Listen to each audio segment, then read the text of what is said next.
Good morning po ulit mga ka-blissful. Dito po tayo sa aking pong kusina. And hindi ko na po kayo nahintay. Ako po ay nagsimula na sa aking pong pagluluto. Ayan. Nagluluto po ako ng pancake. Yes, and yung ito pong pancake na to ay from scratch.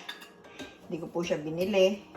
Siya po ay aking ginawa. Dahil ako nga po ay may fresh egg. Kaya nagagawa ko po yun.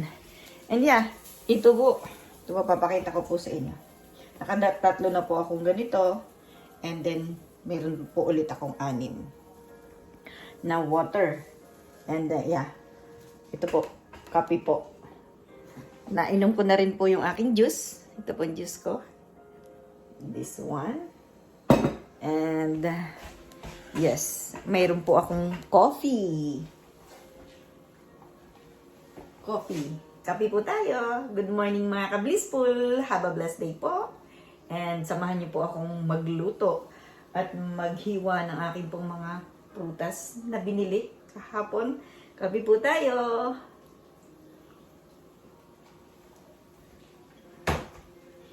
Yeah, akin po lang. Kasi po hindi na ako katulad noon na may dala-dalawa yung ginagawa. Hindi na po ako ganoon. Lalo na po itong pagluluto. Hindi ko na po, nakakalimutan ko po siya pag may iba pa po akong ginagawa. Kaya focus muna po ako sa pagluluto. Ayan. See? Ayan po, oh. Ayan. And then nilalagyan ko po siya ng blueberry. Bakit nagkakagano ng aking video? Okay. Ipagpatuloy. Butter po muna. Butter muna pong inilalagay ko. Butter.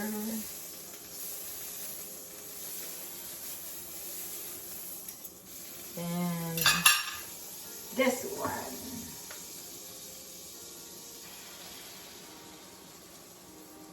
Then pagka medyo lumapat na po siya sa kawali, ilalagyan ko na po siya ng blueberry. Kasi kung isasama ko po siya dito ihahalo ko po dun sa aking umaano po dun sa ilalim, hindi po maganda yung nagiging resulta. Kaya naisip ko po ganyan ang gawin. By the way, ito na po oh. Ito na po yung aking egg na kinuha kanina. Okay, then siguro naman po kaya ko siyang gawin ganyan. And then, punta po tayo dito sa akin pong nabiling pakwan, melon, at saka ito po. Gagawin ko po siya. Lulutuin ko po siya. Ibibake ko lang po siguro.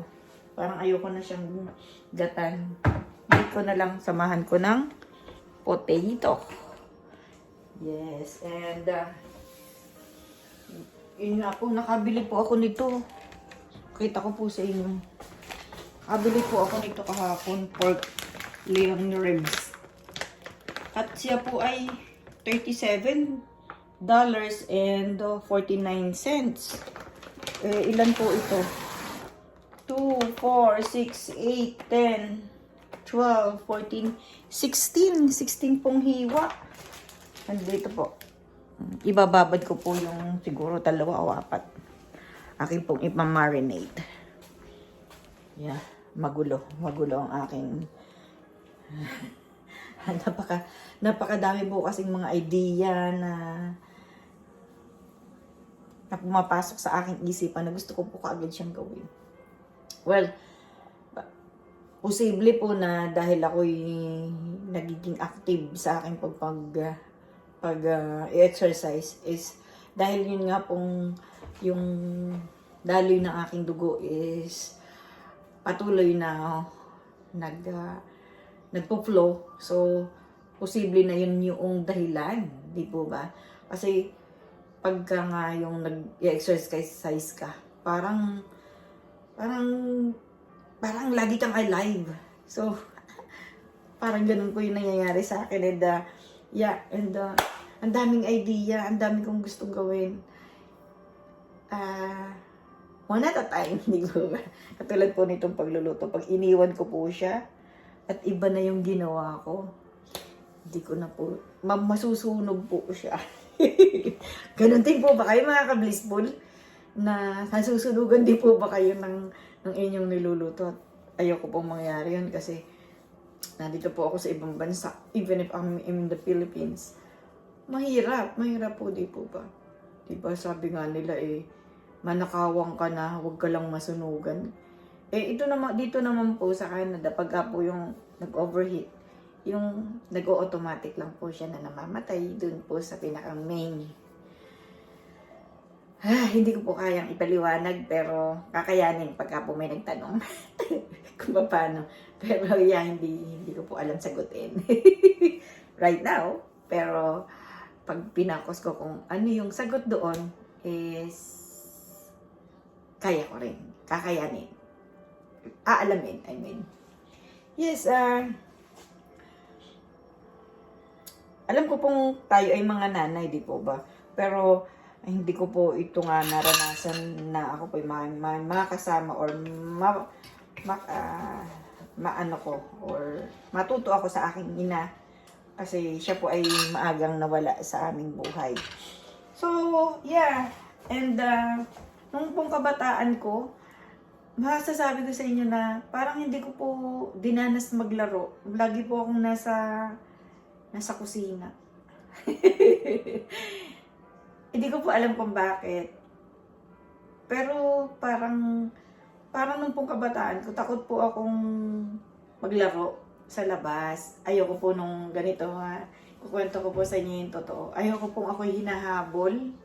Lalo na yung pong kapatid kong kakambal ko is napaka-active po niya. Ayoko pong ako'y hinahabol. Ayoko pong ako'y hinahanap. Yun po yung parang takot ko na pag naglalaro. Kayo po, may ganun po ba kayong naramdaman ng kabataan ninyo? Kasi ganun po yung ano ko. Kaya parang dinivert ko po yung aking sarili sa, tumulong na nga lang ako sa kusina. Hindi ko po matandaan kung sinong tinutulungan ko kasi bata pa nga po ako ay wala na po akong nanay. So, posible po yung mga kapatid kong panganay. Ang natatandaan ko po yung panganay namin kapatid, si Kuya Jerry. Ang masarap po siyang magluto ng yung bilo-bilo, yung ginatang bilo-bilo. Na pagka po siya ay umuwi sa probinsya sa Quezon is yun po yung parang niluluto niya lagi para po sa amin. Yeah. Ang maganda po pala yung pong nangyari sa akin at kasi gusto ko nga pong magkwento para po akong storyteller ng aking buhay is ayun po napagbigyan po akong magkaroon ng YouTube channel. Isa pong opportunity na makasama ko po kayo mga ka-blissful. Tinawag ko nga po kayo mga ka-blissful kasi blessed po pala talaga yung buhay. Kung ating pong laging kakailanganin yung pag-ibig po ng Diyos. At yeah, gaya po nung pinag-usapan natin kanina nung po ako'y naglalakad or tumatakbo is hindi nga po natin alam ang daming opportunity pero hindi po natin alam kung saan at paano natin siya gagawin. Di po ba? Yan, babaliktarin ko na. Pasigaw.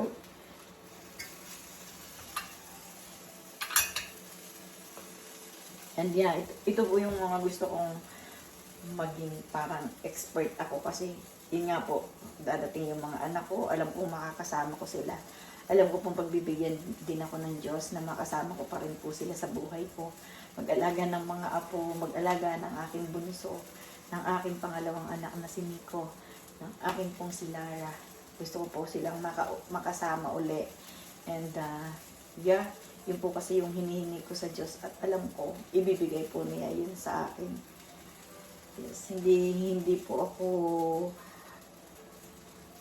hindi po ako nagkakaroon ng ng pag-iisip na hindi po ako pagbibigyan ng Diyos kasi yun naman po yung talagang gusto ko.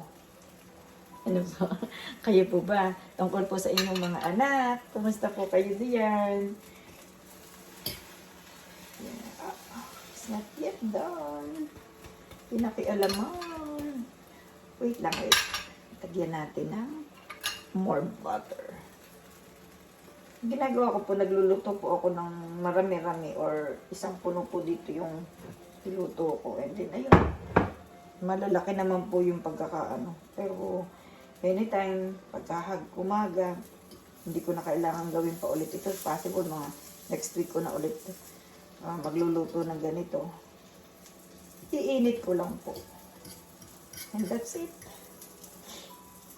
Meron pa po siguro mga dalawa pa itong malaki. Kayo po, nagaganito din po ba kayo? Nagluluto pa rin po ba kayo? O bumibili na lang kayo ng mga luto na? Or yung instant na... Kasi from the scratch ko po ito ginawa. Hindi ko na nga po naipakita sa inyo, sayang. Na yung kung paano po ako gumawa ng naghalo-halo ng mga ingredients. Ilalagyan ko po ito ng yogurt. Siyempre tayo naman po ay may iba't kanya-kanyang paraan ng pagluluto. Yung pong sa akin, tumitingin po ako sa YouTube and then let's say 3 po yung pinanood ko. Hala, pinagsasama-sama ko po dito sa aking ginagawa. Yung 3 ng ingredient ng ano. Pero syempre, experimental po lagi, di ba? Experimental kung saan ka magiging maayos. Kailangan lang subukan. Hindi ko siya kayang pagkasahin. Masasayang, masyadong malaki.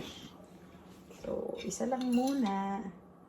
Pagka mainit na, lagay ko na po itong blueberry. Blueberry po is na, mura ngayon. Mura po dito ang blueberry. Kaya ang ginagawa ko po, nag-i-stock po ako sa freezer. Ibili po ako kasi nga mura. And then, i-stock ko po sa freezer. Para po, ayan, isa po sa pwedeng paggamitan, yung ganito. Saka,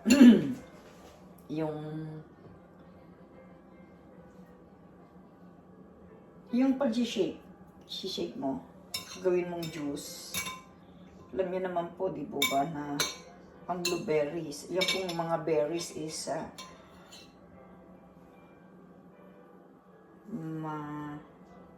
maganda sa ating katawan. Musta kaya po diyan sa Pilipinas? Musta kaya ang berries? Mahal siguro, ano po kasi, hindi naman ano. Pero, syempre, ang ano yun po natin is, yung napapanahon diyan, sarap yata ng ano. Sarap po siguro ng mangga. Mangga diyan. Yung pong kabataan namin, yung pong manggahan ng lolo ko sa father side. Ang dami. Tapos, ang sarap yung kumbaga sa baba nung mangga, nung puno. Pwede kang mag-stay doon at mangain ka ng mangga.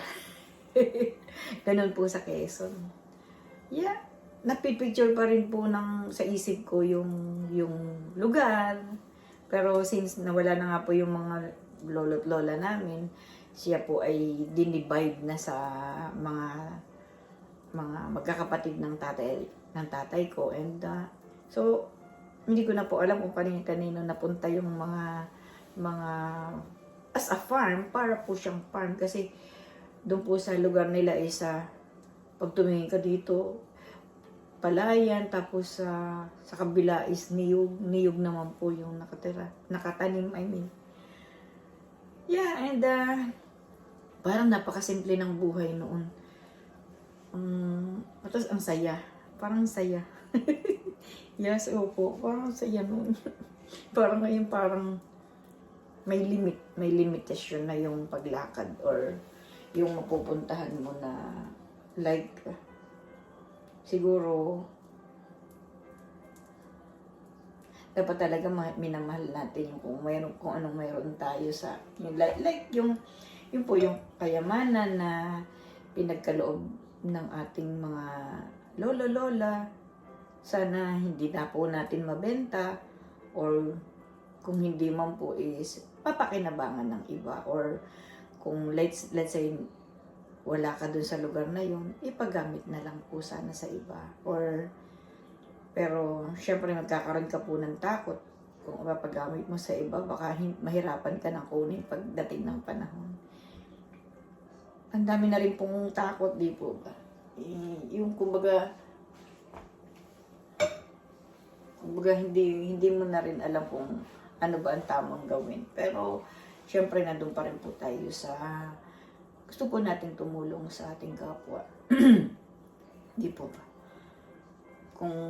Kung ang iisipin po natin ay takot, kung kunyari meron kang lugar tapos hindi mo naman siya nasisinop, or kunyari kayo po ay may lupa tapos hindi naman siya hindi ninyo pinakikinabangan, di i-offer na lang po ninyo sa iba. Tama po ba yung sinasabi ko? O ako lang po yun? Ako lang po ba yun? Kasi parang kung magiging kung yung ating lang sarili ang ating iisipin na, kunyari, tayo, napakadami ng pagkain sa ating table, tapos yung ibang tao, wala namang pagkain sa ating table. Pamahagi natin. Ang tama nga, ang sabi nga po dun sa inspirational motivation talk is, para daw po tayo ay umunlad, tayo daw po ay magbigay ng services sa ibang tao. Yeah. Ngayon nakikita ko na po yung aking tinuturo na dapat po pag nagsasalita is yung ating pong itaas ng ngipin ay nakikita, at saka po yung kalahati ng ating ngipin sa taas ay nakikita, and kalahati ng ngipin natin sa baba ay nakikita rin. So, nakikita ko na po ngayon ang self ko na ganito.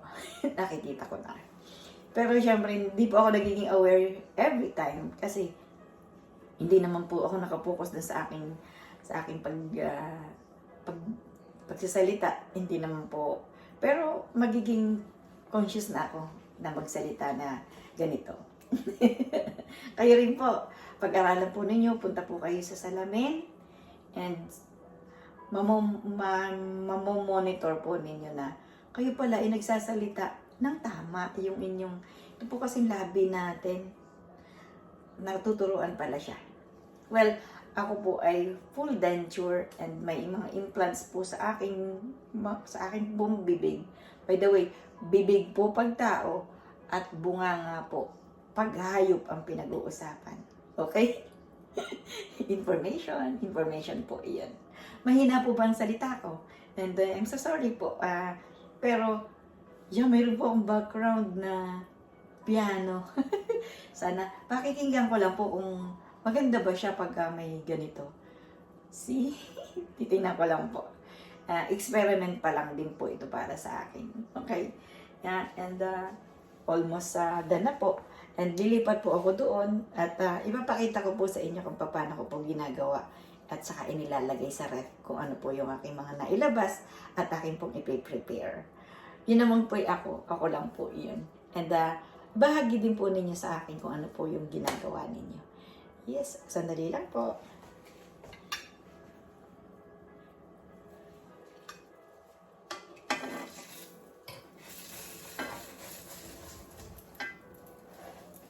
There you go.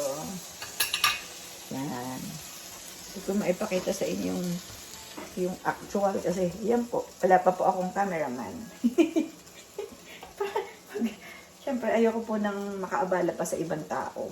And saka wala po akong isusweldo sa kanila. Hindi po ako mayaman. Hindi pa po ako mayaman. Yes, and papunta po doon kasi I am encouraging myself to have enough and financially free.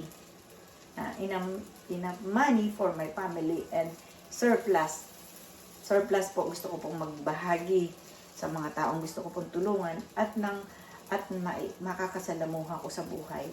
And doon po papunta ang aking pong goal dito po sa ating YouTube. Gusto ko pong tumulong dito po sa channel natin. And yeah, tulungan po ninyo ako and wag po ninyo akong iiwan. Share our blessing. Share po yung channel natin. And doon po, yun po ang gusto kong mangyari dito po sa aking ginagawang business. Yeah. Business po sa YouTube, na alam ko po, matutulungan ko po kayo pong mga nandiyan, na baka in the future is matulungan ko rin po kayo. And yeah, tulungan po tayo. Just pray, tulungan po niyo ako mag-pray na magawa ko yung mga gusto kong gawin. And ako naman po, sa ends ko naman po, ako po ay gagawin ko pong maging maayos sa aking pangangatawan, ang health ko po, para po kayo ay ma-meet din in the future.